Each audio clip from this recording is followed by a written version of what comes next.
একটা অপদার্থ মুখ্যমন্ত্রী হতে পারে না, অপদার্থ মুখ্যমন্ত্রী। থানাতে নিয়ে এসে তাকে যেভাবে পিটিয়েছে, এ অবর্ণনীয়ভাবে পিটিয়েছে। যেভাবে পিটিয়েছে, ওকে গালাগাল দিয়েছে, আমাদের সম্বন্ধেও অনেক কথা বলেছে। কে তোদের কল্যাণ দেখে নেবো, কে তোদের পাপ্পু সিং আছে তাকে ঢোকাবো। আজকেও যখন জমা দিয়েছি তখন বলছে যে ওআইসি বলছে যে সব ঠিক আছে, আমার কোনো আপত্তি নেই, সবাইকার কমপ্লেন নিতে হবে, কিন্তু বিজেপির বিরুদ্ধে কমপ্লেন হলে কী হবে? বিজেপি যে গুন্ডামি মাস্তানি করছে, কোথায় কী হবে? এই ক্ষমতাটা বিজেপিকে খেয়ে দিয়েছে। থানার বড়বাবুকে ঘুমোচ্ছে, বাড়ি গিয়ে বুলডোজার দিয়ে ভেঙে দেওয়া হচ্ছে, বিজেপির লোকেরা যে পুলিশ দিয়ে কোনো নোটিশ না দিয়ে, এটাকে ঠিক হচ্ছে?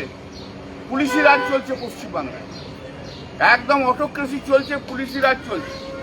কালকে ওই ডানকুনিতে পরশুদিন সূর্যকে ধরেছিল, হ্যান্ডকাপ করে নিয়ে এসে রাত্রি 2টোর সময় অ্যারেস্ট করা হচ্ছে।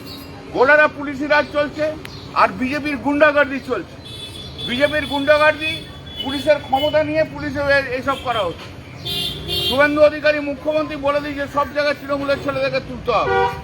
ও তো বলেছে 12,500 ছেলেকে তুলবে, বলেছে না 12,500 ছেলেকে তুলবে।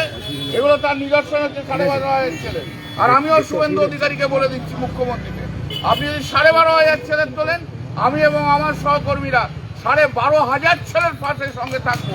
ছাড়বো না, ছাড়বো না আমরা। পুলিশি রাজ খতম করতে হবে, পুলিশি রাজ দিয়ে হবে না। রাস্তায় আছি, রাস্তায় থাকবো। অনেক পুলিশ অফিসার দেখেছি, অনেক পুলিশ অফিসার দেখা আছে, অনেক দেখেছি। 45 বছর রাজনীতি করছি, সিপিএম এর বিরুদ্ধে লড়াই করে এসেছি, আবার নয় বিজেপির বিরুদ্ধে লড়াই করব। এই পুলিশি রাজ খতম করতে হবে। পুলিশ দিয়ে সরকার চালানো যায় না। প্রথম দিন থেকে যারা পুলিশ দিয়ে সরকার চালায়, তাদের মতো একটা অপদার্থ মুখ্যমন্ত্রী হতে পারে না, অপদার্থ মুখ্যমন্ত্রী। আবার আমরা আগামী সপ্তাহে প্রোগ্রাম নিচ্ছি, আপনারা দেখতে পাবেন, আপনারা জানতে পারবেন। সকালে বলছে জেল তৈরি করা হচ্ছে তৃণমূলটা ঢোকানোর জন্য। এটাই তো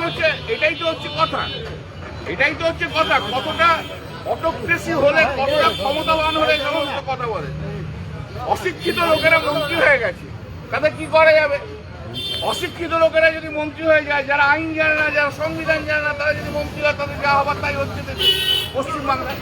কিন্তু মনে রাখবেন, পশ্চিমবাংলার ইস্যু সারা ভারতবর্ষের ইস্যু হয়ে দাঁড়িয়েছে। আগামী 3 বছরের মধ্যে এই পশ্চিমবাংলায় পরিবর্তন হবেই। একটা অপদার্থ মুখ্যমন্ত্রী হতে পারে না, অপদার্থ মুখ্যমন্ত্রী। থানাতে নিয়ে এসে তাকে যেভাবে পিটিয়েছে, এ অবর্ণনীয়ভাবে পিটিয়েছে।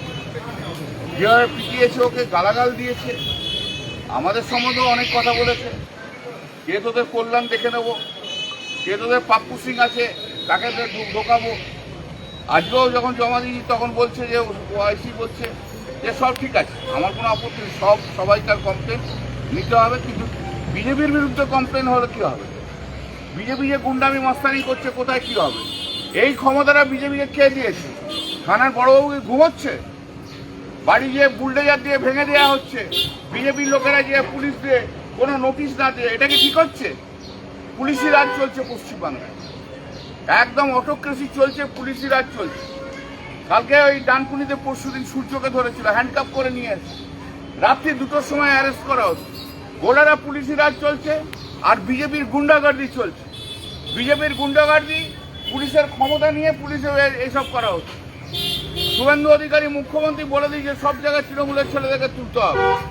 ও তো বলেছে 12,500 ছেলেকে তুলবে, বলেছে না 12,500 ছেলেকে তুলবে। এগুলো তার নিদর্শন হচ্ছে 12,500 ছেলে। আর আমিও শুভেন্দু অধিকারীকে বলে দিচ্ছি, মুখ্যমন্ত্রীকে, আপনি যদি 12,500 ছেলে তোলেন, আমি এবং আমার সহকর্মীরা 12,500 ছেলের পাশে সঙ্গে থাকবো। ছাড়বো না আমরা। পুলিশি রাজ খতম করতে হবে, পুলিশি রাজ দিয়ে হবে না। রাস্তায় আছি, রাস্তায় থাকবো। অনেক পুলিশ অফিসার দেখেছি, অনেক পুলিশ অফিসার দেখা আছে, অনেক দেখেছি। 45 বছর রাজনীতি করছি, সিপিএম এর বিরুদ্ধে লড়াই করে এসেছি, আবার নয় বিজেপির বিরুদ্ধে লড়াই করব। এই পুলিশি রাজ খতম করতে হবে। পুলিশ দিয়ে সরকার চালানো যায় না।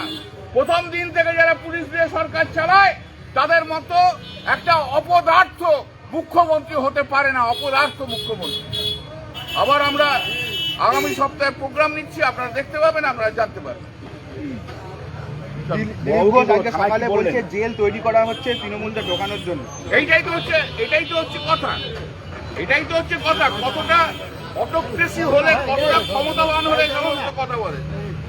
অশিক্ষিত লোকেরা মন্ত্রী হয়ে গেছে, তাদের কি করা যাবে? অশিক্ষিত লোকেরা যদি মন্ত্রী হয়ে যায়, যারা আইন জানে না, যারা সংবিধান জানে না, তারা যদি মন্ত্রী হয়, তাদের যা হবার তাই হচ্ছে পশ্চিমবাংলায়। কিন্তু মনে রাখবেন, পশ্চিমবাংলার ইস্যু সারা ভারতবর্ষের ইস্যু হয়ে দাঁড়িয়েছে। আগামী 3 বছরের মধ্যে এই পশ্চিমবাংলায় পরিবর্তন হবেই।